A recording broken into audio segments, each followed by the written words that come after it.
Ada Evans suffers from chronic heart disease. When she was finally put on the list for a heart transplant, her doctors were concerned that she would suffer a fatal heart attack before they could help her. So they turned to an innovative medical technology to try and keep her alive long enough to get a new heart.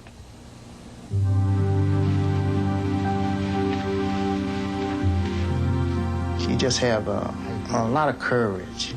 And whenever she hurting, you ask her how she feeling, she said fine. And when you know she's hurting, but she still say, I'm feeling fine. Noodles? All righty. She asked me if I would fix her something to eat. I asked her what she wants. She said, some Roman noodles. And I guess it was the Lord that brought me in here. I don't know what I was coming for. I just came in.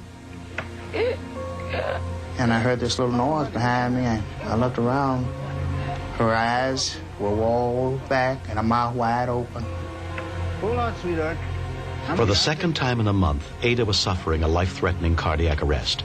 But this time, they had a med phone in their home. I just knew when I saw her, the condition she was in, it had to be done. Hold on, sweetheart. When the MedPhone case is opened, it automatically dials the hospital. Critical care nurse Angie Orlando took the call. As soon as I answer the MedPhone, the information of who's calling and who's been trained on the MedPhone pops up on my top screen. So I was able to know that it was the Evans residence. We had practice drills, but I was really scared because I knew this was going to be real. Okay, put her on the monitor, Mr. Evans. Okay, I can see now. And I could tell that she was in a ventricular tachycardia, which is a life-threatening, irregular heartbeat, and she would die if it wasn't corrected and put in the normal rhythm. She was unresponsive and she wasn't breathing. She was almost dead. The hospital staff and Ada's family had been thoroughly trained in the MedPhone. But this was the first time the portable electronic cardiac treatment system would actually be used. I want you to check. She said, get back, we got a shock or right away, a defibrillator, right away. Angie Orlando was about to try what had never been done before. Shock a heart back into beating through the phone lines with the patient still at home.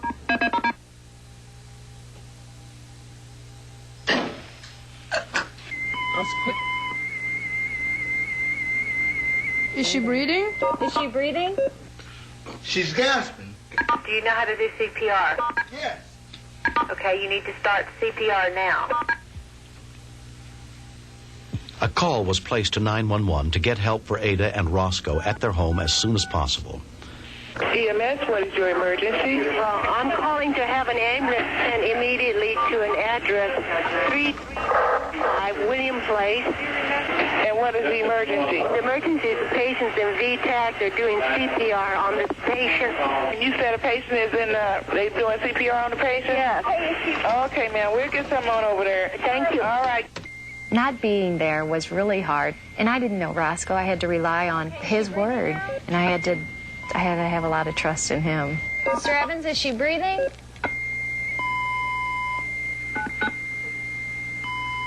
Is she breathing? Yes. She's breathing. I thank the Lord for giving me strength, hold up and do what had to be done. Stay still. Stay good. She's trying to move around. Should I let her? All right, Mr. Evans, try and hold her still. Be still, Sonny. They can't monitor with you moving around. Mr. Evans, is the ambulance there yet? No. Okay, we'll stay on the line till they get there. She's looking good. I could tell that her heart was coming back to a normal rhythm with a little irregularity, but it wasn't life-threatening. How are you doing, Ada? Much better. You look good here. I'm just going to stay on with you till the ambulance gets there. Less than 10 minutes after the call to 911, paramedic John King and his partner arrived on the scene.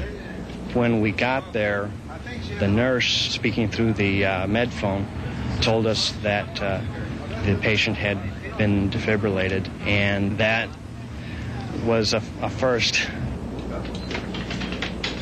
Time is crucial, and if it took us, say, 8 minutes to get there, even with CPR, our chance would be just about nil. So it's nice to see a situation like this where a patient's defibrillated promptly, and then is totally oriented when we get there, has good blood pressure, feels fine. It's really incredible, and it's nice to see. After I hung up the phone, she was in the ambulance on her way here. I took a couple minutes and went back, thought about it all, and everyone was like, oh, congratulations, you did well, it really worked, That made me feel really good. Cardiologist Antonella Quattromani is one of the main doctors responsible for the Medphone program at the hospital.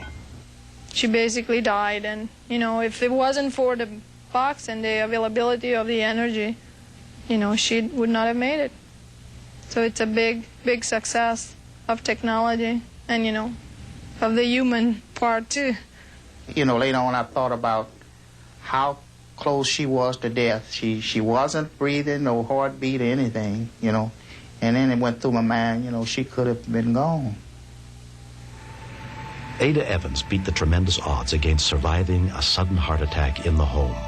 On July 7th, a heart donor was found for her. She's now well on her way to full recovery from the transplant. And she and Roscoe have another chance at life. She's my best friend. She's everything. And had it not been for the Medphone, she wouldn't be here today. So I thank the Lord for the Medphone.